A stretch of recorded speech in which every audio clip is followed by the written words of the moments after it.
Folks, welcome into That Betting Show for April 30th, 2019, your one-stop shop for all your sports betting needs. He's Teddy Severansky. Give him a follow on Twitter at Teddy_Covers. I'm Donnie Seymour at Right Side VP. The last day of April, Teddy.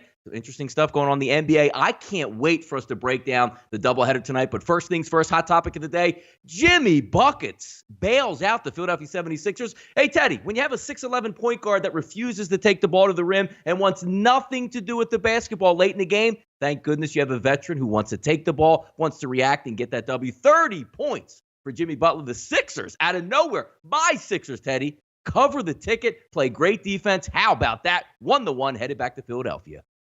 Yeah. And not James Butler, Jimmy Butler. Brett Brown found out the hard way last night. But, look, there were a lot of positives for Toronto coming into the series.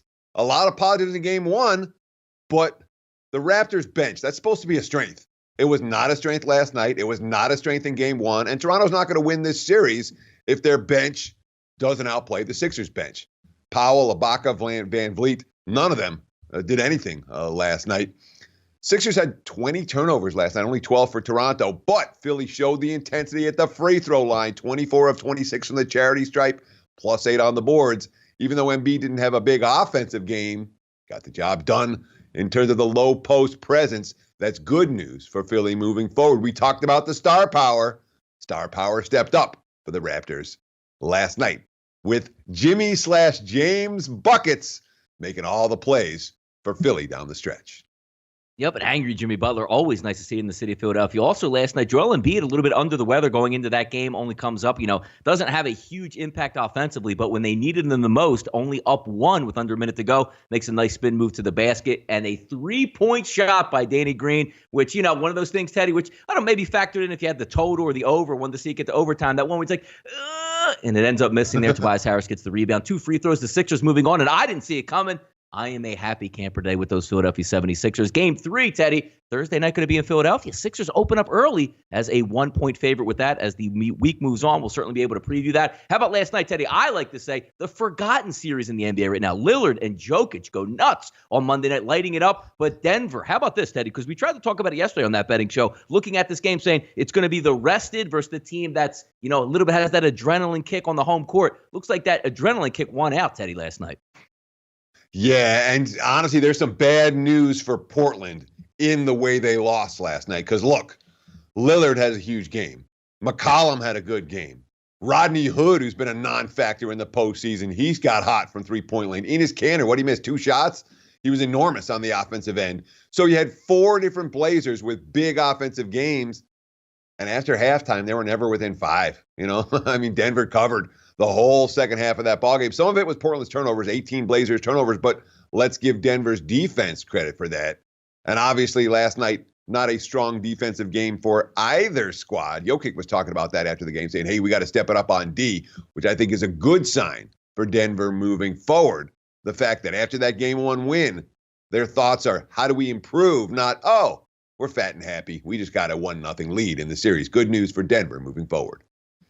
Hey, Ted, I got a question for you to ask on this series because we're taking a look, and again, still sets in where you have that adrenaline kick 48 hours ago, you close out a series, you move on to the next one, you're at home, you get that lift from the crowd, you take game 1, but there's no rest for the weary in this series, Ted. It's not like they're going to be playing like on Sunday. They're going to get back at it again in another, only one day off and then taking the court once again. Do you see that as maybe a factor for maybe Portland having that extended layoff, came back, didn't win game 1, but maybe still a little bit more rested and ready for this one with that quick turnaround? Yes, and a lot of times you'll see the markets will knee-jerk, this team's exhausted. They just finished a 7-game series, the other team's rested, and they'll knee-jerk. And obviously, as we saw last night, the knee-jerk is not always the case. But after the game 1 victory, that's where I worry about the letdown from the team that finished the 7-game series and won and covered in the first game. Game 2, you got to sweat. Can they come with that same intensity? And let's not forget, there's no rest after game 2 either. Game 3 is on Friday, another 24-hour turnaround or 48-hour turnaround. It's not like the Nuggets are going to get extra time to rest at any point in the near future. Yep, loading up on the NBA, Teddy. But look, this is Jeopardy. How about this, Teddy? Keeps coming up on That Betting Show. What a fantastic story because a gambler is doing it. And if we take a look last night, Teddy, if you play blackjack, I mean, look, Teddy's from Las Vegas. Get at the tables. Not the smartest move to hit 18, but winning by 18 in Jeopardy suits you just fine. $54,000 takedown once again, and he only wins by $18. But as we say in the business, Teddy, doesn't matter as long as it cashes. James Holzhauer, 18 straight victories. The last one, as we said, by 18. It's fun to watch. When is it ever going to end? And again, it's not just a professional bettor. It's a sports bettor. You know, this guy's one of us. He's really good at what he does, both in sports betting and in Jeopardy. But make no mistake about it. When we're rooting for Holzhauer, we're rooting for all of us because it's nice to see sports bettors looked at in a positive light, in a, hey, we're not idiots light. So I appreciate Jeopardy giving our man Holzhauer a chance, and he's obviously run with this opportunity. All that being said, what a bad beat for Levin. Oh, my God. It's the highest losing score in Jeopardy history. That's a bad beat, kid. I'm sorry, Mr. Levin. That's tough. No, and actually, Ted, you're right about that, because not only is it a bad beat, you say, man, that's a lot of money. Congratulations. Well, Jeopardy, the winner takes home his pot. Second place, I believe, gets like $2 or $3 grand. So imagine racking up 53 grand, then hand you a check, say, hey, man, that was awesome. You did something nobody else ever did. Here's your $2 or $3 grand, and we'll see it when you see it, because maybe that guy goes on a run. Maybe he puts a couple $100 grand in his pocket, not to be had. But last night, Teddy, in the city of Boston, the Red Sox grab a comeback winner on Monday. Didn't look good early as they dropped down 3-0, but the bats came alive last night. Mookie Betts goes 3 for 4 at the plate as the Red Sox pounded out 12 hits in a 9-4 win. Oakland, boy, they need some Bay Area cooking and need to get back home quick because it ain't working out too well on the road so far. No, the A's got swept in Toronto over the weekend. 2 of the losses coming in walk-off fashion. One of them after blowing a 3-run save opportunity to close out that series. So coming into this, Bob Melvin's like, hey, we got to wake up. Well, 600 runs, a pair of errors. Let Boston get on the board. And I'm telling you, if Oakland doesn't screw up in that game, Red Sox might have lost again yesterday. There's certainly the fact that they rallied, given the opportunity after Oakland were able to take advantage of those mistakes that the A's made defensively to get back in the game. We'll give the Red Sox credit, but is this a buy sign on Boston? Not for this better. Overnight line movers, SBRodds.com, the best place on the internet to get these line movements and changes. They're always moving. We're going to take a look at some baseball games here to start out our show today. Wainwright flips from a favorite on Tuesday. So opened up around that 104, 105 range, now sitting at -112, -113, depending on the books that you're shopping at SBRodds.com. Wainwright and Sanchez. Sanchez has been roughed up, not coming in with good numbers. Those hot Cardinal bats, see if they can get after it. Good NL battle tonight, Teddy. Yeah, and there's, when we talk about why's the money come for St. Louis here? Look, the markets do not like Anibal Sanchez. They haven't liked Anibal Sanchez. Anibal Sanchez having a rough start to the season, and there are no issues with the wise guys betting against the starter today for the Nationals. On the other side of the equation, you also have Anthony Rendon, who's hurt. That's an issue for Washington. He hasn't played 6 times in the last 7 games. You have a Nationals team that's playing bad baseball right now. They've lost their last 3 series. They've only won 1 series at home all year. And the Cardinals are hitting right now. They won 9 of 11, another 6-run effort last night. You can see why Wainwright is the chalk here. Even though Wainwright's a tired retread too, markets have always liked Wainwright. They've never liked Anibal Sanchez. Yeah, it's interesting to watch the Cardinals, Teddy. No matter what lineup they put out there, I mean, it just looks nasty night in, night out. We'll see if it takes place tonight. Now, this is the game that I'm glad we get to bring up today, because these are the ones that, gamblers look at, public looks at, sharps look at, and sometimes you just scratch your head a little bit. Vargas getting love. If we take a look at SBRodds.com right now, Teddy, the lines open up roughly around -120 for Castillo of the Cincinnati Reds going on the road versus Vargas. Now we're seeing it shift back to about a pick 'em, -110, even some more money coming in on those New York Mets, because when we take a look at some of the numbers, a Sierra number for Vargas this year, Teddy, 6.05, an expected weighted on base average of 423, and we've talked about Castillo time and time again on this show. Lights out on the mound. This is fantastic stuff tonight.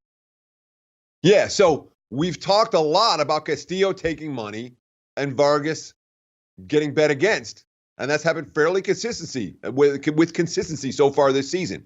So what happened today? All right, we saw the markets install Cincy as a road favorite. The odds maker and the market said, let's settle down. The Mets are better than the Reds, even with Vargas's struggles, and there have been plenty of them, among pitchers that have at least 20 starts since the start of 2018. He's got the third highest ERA in all of baseball. You're talking about his Sierra numbers being ugly. But his last 2 starts, he's allowed just 2 runs. He's pitching on extra rest today. Got an extra day of rest. 5 days for Vargas. And the market's maybe expecting a little bit of a correction for Castillo. He's been brilliant. He's got the lowest ERA in the majors right now. The Mets lineup, well, they can hit. So a little bit of money for New York. I was with you on this one. I'm like, what? Vargas money? But the markets didn't like the Reds as road chalk at Citi Field. Minnesota ripping the cover off the baseball from a hitting perspective, but they're going to get a look at a pretty decent pitcher tonight. Cole and the Astros on the move. Astros open up around 150, rise to as high as 170. Peel back a little bit here on SPRodds.com. Down in that mid-160s range, depending on where you're shopping at. Total of 8 minus 120 in this game. And actually, we've even seen some live movement in that one, Teddy. Open up around 8.5, now sitting at 7.5 at multiple books at SPRodds.com. Cole versus Pineda tonight. Yeah, sure. And what do we talk about? What do the markets react to? Why is that early money coming on Houston? Garrett Cole. Why are they betting on Cole? Well, 54 strikeouts in 36.1 innings this season. Last time out against Cleveland, coming off a rough outing against Texas. 10 strikeouts in that ball game, and he hit 99 on the radar gun. The velocity is there. Quote, I'm feeling strong and my stuff's looking really good, so I just keep trying to give us a good chance to win like I've always done. We'll get on one of these rolls here again real soon. The market's like Garrett Cole against a Twins team that was hot offensively. Last night, they only got 1 run. That 1 run was enough against the Houston Astros lineup that suffered a rare shutout defeat. Pineda, not a guy with a great track record against Houston.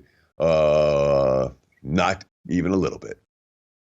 Teddy, watch what you bet tonight. Look, I'm excited. I'm not the hugest NBA fan, but when we start getting down closer to the finals, the Eastern Conference finals, and getting some of these divisional round matchups, they're a lot of fun. We're going to take a look at 2 games again tonight, similar to what we saw in Game 1, where my theory coming into yesterday, and again, not being a huge NBA bettor, I don't know how the Sixers prevail, but they did last night, and they look good doing it, and they made the changes. Now, we're taking a look at Milwaukee here. I know Brad Stevens is a fantastic coach, but we know the Milwaukee Bucks know they can't lose this game. And again, in an easy Game 1 victory by the Celtics, Teddy, now we come back. Similar lines that we're looking at on SPRodds.com, minus 7.5 across the board. The total of 219, money line split plus 260, minus 320. Celtics 43 and 42 against the number on the season. The Bucks 51 and 33 against the number. Must-win situation at home. Good game here, Teddy. Yeah, and Milwaukee, over the first half of the campaign, all the way through the All-Star break, off a loss, this team was money in the bank. This has been the Bucks' role. They weren't quite as good after the All-Star break, but then again, they were being asked to lay some fairly high point spreads. The technicals do point towards Milwaukee here. Teams off a Game 1 loss, as favorites of minus 7.5 or higher since 2003. 23-1 straight up, 15-8-1 against the spread. So blindly betting teams like Milwaukee in this role has cashed it better than a 65% rate over the last 15 postseasons. You say, what happened in Game 1 that isn't going to happen in Game 2? Well, if the Bucks are going to win and cover, a lot. Obviously, Giannis was swarmed. Jason Tatum, Al Horford, Aaron Baines, all over him. The quotes from Budenholzer, as great as he's been, he hasn't been perfect every night. He's hardened himself, so there'll probably be some point where I put my arms around him and tell him, you're going to be great. Giannis himself, whenever I got in the paint, I spun or tried to change direction. A second guy was right there. I just got to go watch tape. If they're going to play like this the whole series, I've got to be able to make the right pass and trust my teammates to knock down shots. Look, the Bucks shot under 35% from the floor. They had 11 shots blocked in the ballgame. Chris Middleton, an all-star, non-factor. Veteran presence, Eric Bledsoe, Brook Lopez, 2 guys who will probably need to have big series if Milwaukee's going to step up and win this. They were combined 2 of 10 from the floor in Game number 1. These are all things that can get better for the Bucks. However, it's a Celtics team that has now won all 5 playoff games. They have obviously a pretty good defensive game plan against the Bucks' best player. I like this quote from Gordon Hayward as well. Quote, I think we definitely played like a team tonight after Game 1. Talked about it all year. We have so many different guys that can step up and make plays and make shots. Seemed like guys tonight made timely buckets all over the place. We're trying to draw together and come together here and accomplish one goal. This is a good start to that. we've had a lot of issues and questions about the Celtics team chemistry. Right now, their chemistry probably as good in the locker room as it's been at any point this season. Second game of the doubleheader we're talking about is the game I'm really interested in tonight, Teddy. And look, we always joke. You tell me, look, I need to move out to Las Vegas. This game's going to tip off at 7:30. I'm going to make sure I stay up. Most people that watch sportsbookreview.com always see my refrigerator filled up, Teddy, with Monster energy drinks. I'm going to need a couple of those to get to this game tonight. But I'm excited to ref or not to ref. In just a few moments on our Off the Mic segment, we're going to go over the reason why I put that tagline up there. But in the meantime, Warriors favored by 5.5, total of 220, moneyline split plus 195, minus 235. Live from Oracle Arena. When you saw game one, Teddy, which is what the Warriors have been doing all year long, money burners won the game 104-100, did not cover the line. If we take a look at the Warriors, Teddy, 38-50 against the number on the season, 17-27 against the number at home. If we take a look at the Rockets, 44-41 against the number. This is going to come down to Refgate. It's an interesting game to watch. I can't wait to see how it plays out, Teddy. Yeah, it's going to be a lot of fun. Excuse me. You talked about those Warriors struggles. 8-16 ATS their last 24. As home chalk, they have not been good in this role, and that hasn't changed.